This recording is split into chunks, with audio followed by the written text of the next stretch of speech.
Hello everyone, welcome to Daily Current Affairs series. Today we will discuss about 16th June current affairs which are useful for APPSC and TSPSC as well as UPSC also. Myself Sunny Sandeep. Welcome to my channel Gear Up for Group 1 exam. Let us discuss the current affairs. The first one, two Indian High Commission staff abducted and released by Pakistan. First of all, we have to know what is the meaning of abducted. It means like a kidnap. It means like a kidnap. High Commission who are working as a drivers, two Indian High Commission staff in Pakistan abducted. After pressure from Indian government or Delhi, they released from that one. Here we have to see what is the case diary or what is the timeline how this abduction has happened. A brief timeline of the case of Indian workers who went missing in Pakistan. Paul Seldas and Vimu Brahma, drivers at the High Commission, go missing Monday morning. Here it is a action from Pakistan, like why? Because India, that is Delhi, expelled two Pakistani persons like from due to the absence thing, that means spy activity. After that expulsion, now Pakistan has abducted two Indian High Commissioner staff. They are Paul Salvadas and Vimhu Brahma. They are drivers at the High Commission in Pakistan, go missing on Monday morning. Here, abduction by the Pakistan security agency is suspected. It is the suspicion that abduction was done by Pakistani agencies, security agencies. Here, India summons Pakistan's charge DFIs Syed Hyder Shah demands release of these two drivers. Local police released both late in the evening. That incident happened in morning. Now these two High Commission staff released in evening. Evidence of injury, that visuals and physical assault being evaluated by the Indian mission's medical team. That means they are assaulted on their skin or their some body. There are some injuries also visible, said by our India's medical team. Pakistan authorities accused the two of hit and run case and fake currency circulation. Actually, it is a counter to the India's expulsion from Delhi, but they are telling like it is a hit and run case and a fake circulation of fake currency circulation. Next one, India and China nuclear assets grow. How we can say this one? There is a report, latest report by Swedish think tank. What is that think tank? That is SIPRI. That means SIPRI. That means Stockholm International Peace Research Institution. That is Swedish think tank. That is Stockholm International Peace Research Institute. We call it as a SIPRI. Here, China is in the middle of significant modernization of its nuclear arsenals. How we can say that China is the middle of significant modernization? By seeing the arsenals equipment, China in 2019 they have 290 arsenals. Now in 2020 it is increased to 320. If you see in India, previous one, that is in 2019 India having arsenals, nuclear arsenals 140, 130 to 140 range, but now it is increased to 2020, that is 150 only. If you see in Pakistan, that is in 2019 they are having only nuclear arsenals 150, but now in 2020 at the time year starting they are increased to 160. That means these two countries, China and Pakistan, having nuclear arsenals more than India. Here we have to see, underline that point. Why? Because these whenever any situation will come, we have to ready for that one. That means nuclear arsenals, every country is developing their safety measures or security reasons. If you see 9 nuclear armed states, that means who are having nuclear powers, they are 9 countries respectively: USA, Russia, United Kingdom, France, China, India, Pakistan, Israel, North Korea. These are the 9 nuclear armed states having the nuclear arsenals. That means China and Pakistan having nuclear arsenals more than India. This is a alarming situation. Here, that's why we have to increase our nuclear arsenals. Whenever, why we have to increase? Why? Because we have threat from Pakistan as well as China. China is maintaining some diplomatic relations, but it is a healthy friend to the Pakistan. Whenever situation may increase, that's why we are ready for with the nuclear arsenals more than this China and Pakistan. Here,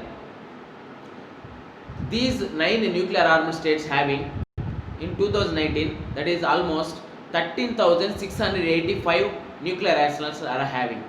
Now there is a decreasing in that stage, that means almost decreased to 13,400 nuclear arsenals. Why? Because the USA and Russia have reduced their nuclear arsenals under the 2010 new strategic arms treaty, that is START, strategic arms reduction treaty, that is very important for our exams. START, we simply call it as a START, but it will lapse in a February 2021. In last month we have seen a current affairs regarding China. USA is removing that, it is coming out from that treaty. That means it is accusing that Russia is not telling their arsenals, that means their nuclear things, but by that accusation USA want to withdraw from that new START theme, that will lapse in a February 2021. Here we have to see whether after lapsing, whether these two countries come again into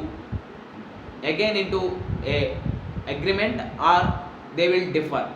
Whether we have to wait for that one. Next one, One Dhan Yojana helps tribals beat odds. What is this One Dhan Yojana? Here, One Dhan Yojana scheme launched in Independence Day of 2019, empowering tribal communities through the value addition. With that One Dhan scheme, One Dhan Yojana scheme, center has developed One Dhan Vikas Kendras. In less than years, that means 9 months, within 9 months, 1,205 units have been set up to employ 3.6 lakh people. That means within a 9 months or within less than a year, they have set up with One Dhan Vikas Kendras. 1,205 units have been set up to employ the almost 3.6 lakh people. If you see a case study, that means a tribal communities in Langlang, that is poorest district in Nagaland, used to sell their unique hill broom grass for just 7 rupees only. With this introduction of this scheme, One Dhan scheme, now they can earn 60 rupees per acre. That means from almost 53 rupees increased, from 7 rupees to 600 rupees broom. Here, features of this scheme: 10 SHGs of 30 tribal gatherers in a constituted to be trained and provided with working capital. SHGs will market their products within and across the states to form clusters to aggregate their stock and link with the facility of primary proceedings in One Dhan Vikas Kendras. Investment of big corporates under the PPF model. Here there is a concept, that is self-help groups. That means formation of 10 to 20 women in a group that is known as a SHG, that is self-help groups. With the making of 10 self-help groups of 30 tribal gatherers in a constitute. To be trained, they have to be trained, that self-help groups have to be trained and provided with a working capital. For anything we have to have some money, that means that money we call it as a working capital. Now with this scheme we can provide a sum of working capital. Here after that SHGs will market their product within their states or another states also. Now to form a clusters or to aggregate their stock and link with the facility of primary processing in one. After processing their products, they have to sell in their Vandhan Vikas Kendras. After that one, there is a PPP, that means public private partnership. We have to agreement with the big corporates. Then we have seen a case study of tribal communities in a Lang Lang, that is poorest district in Nagaland. They are selling their unique hill broom for 7 rupees. Now they are earning 60 rupees per a broom. Next one, IAEA begins meet over Iran Sen program. What is this? First of all, we have to see what is this IAEA, that is International Atomic Energy Agency. It is located in Vietnam, Austria. Vietnam based IAEA, that is International Atomic Energy Agency. Here atoms for peace. UN body to discuss access to two sites in Iran. Why? Because in decades ago there is a activity of atoms, that is atomic energy. That's why now this IAEA wants to discuss access to that sites, but Iran is refusing to that allow. IAEA expressed serious concern over that. It is telling that to cooperate immediately and fully with the agency, that is IAEA, that is International Atomic Energy Agency, located in Vietnam. Next one, here in the series of previous paper analysis, that is UPSC Prelims 2019, with reference to Mughal in India, what are the differences between the Jagirdar and Jamindar?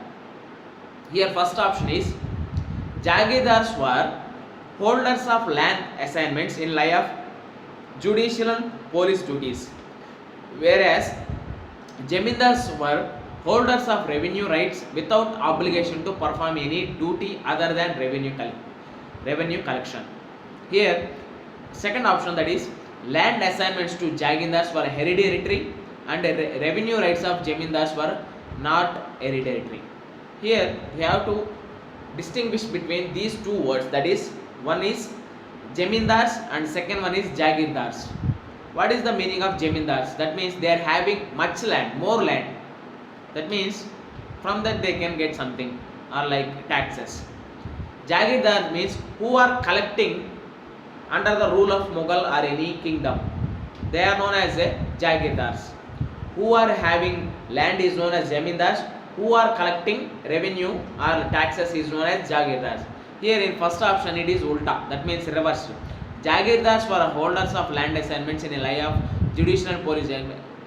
Wrong. Why? Because Jamindars were holders of land assignments in lieu of judicial and police duties, whereas Jagirdars were the holders of revenue rights without obligation to perform any duty other than revenue collection.